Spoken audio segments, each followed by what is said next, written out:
Welcome to the Slop Farm. Enjoy the video.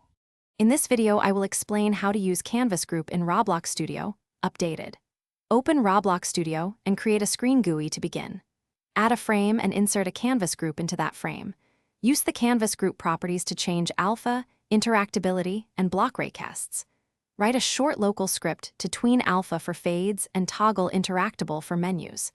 Test changes in play mode and iterate until the UI feels responsive.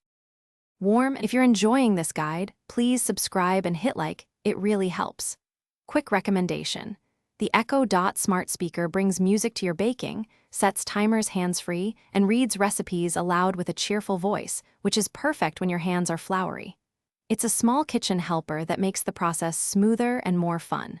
Check the description for the link and other deals. Now let's get back to the video. I'll share simple baking tips that make a big difference with no yeast loaves.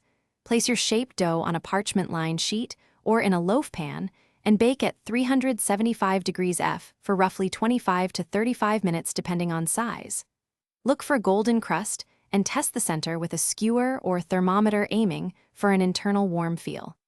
Let the bread cool on a rack for best crust and crumb. Thanks for watching. Consider subscribing if we helped you today.